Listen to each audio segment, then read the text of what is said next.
Lori Blake is literally saying prayers to God that her blue stallion returns to her. Meanwhile, Regina King is staring you right in the eyes while she is f***ing your man on the side. That is too good.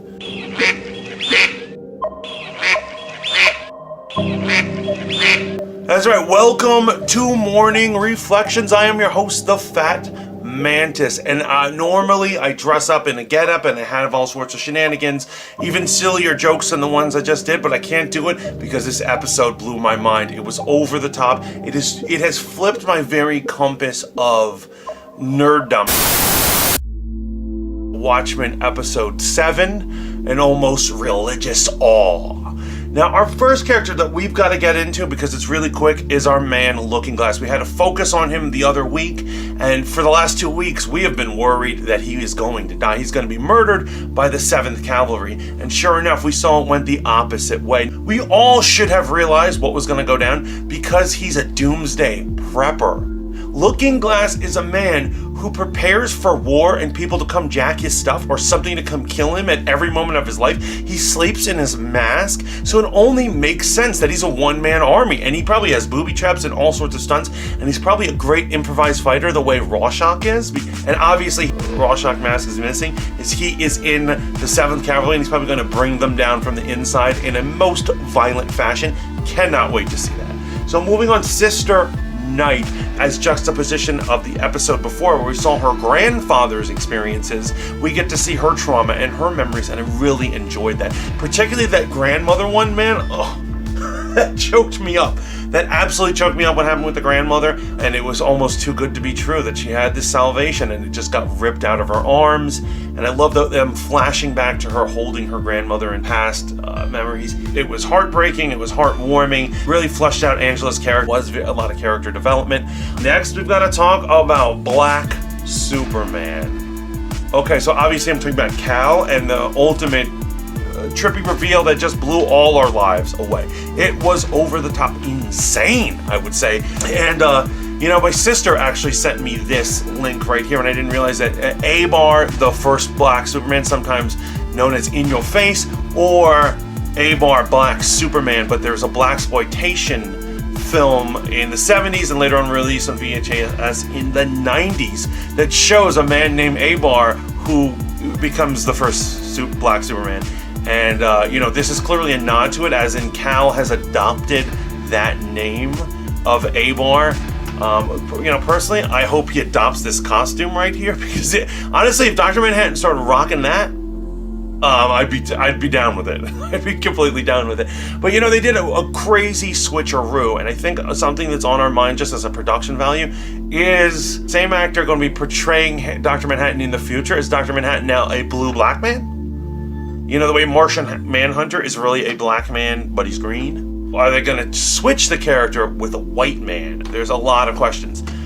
So the twist was shocking and fun. I really enjoyed the twist. The real question is, did they earn it? Did they earn the twist? And any good mystery sets it up where the pieces are laid out for you, but they're hidden so well. They're in plain sight, but they're hidden so well you don't actually notice them. There's something you could skip over, which is why the work needs analysis or a second viewing. Now, I'm wondering if this reveal has its add-ups. I do not actually think that the pieces are there. It's just because he has a mysterious background and he's a hardcore atheist. There was almost nothing else indicating that he could be Dr. Manhattan. However, the twist is fun and it's sexy, and I think it's cool that Sister Night is banging Dr. Manhattan. I'm into that. I got to see how they execute the backstory of it next episode.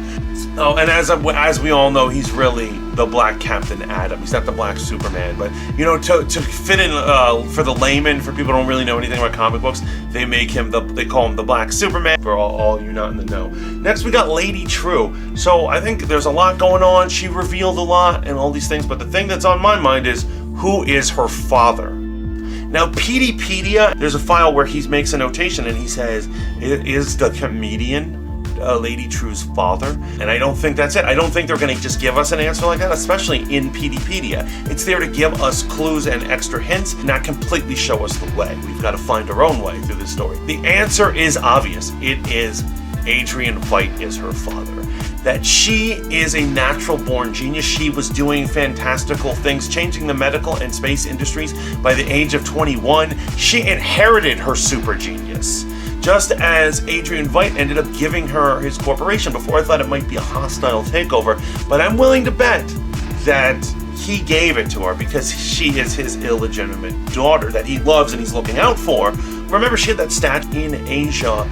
They revere their parents greatly. All their ancestors, but their parents above all else.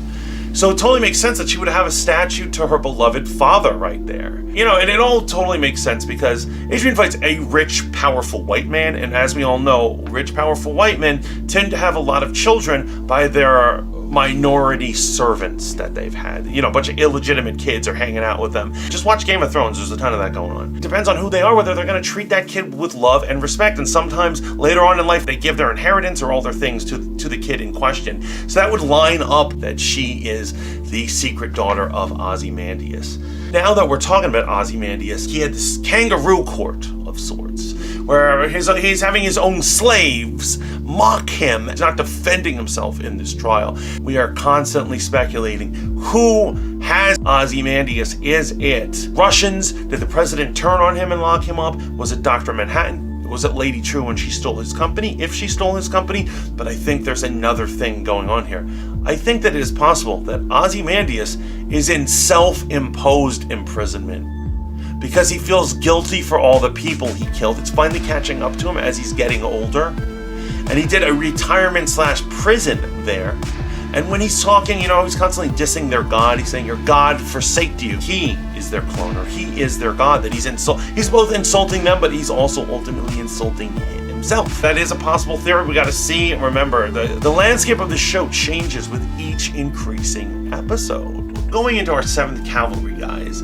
So it looks as if everyone is gunning to be Dr. Manhattan. So we already knew that the Russians might be trying to create their own Dr. Manhattan, as it was an Easter egg revealed that a couple episodes back, maybe episode 2 or 3. A press person mentions that they're creating an intrinsic field generator. But now it would seem that Joe Keane is trying to be Dr. Manhattan, or he'll be Dr. Tulsa.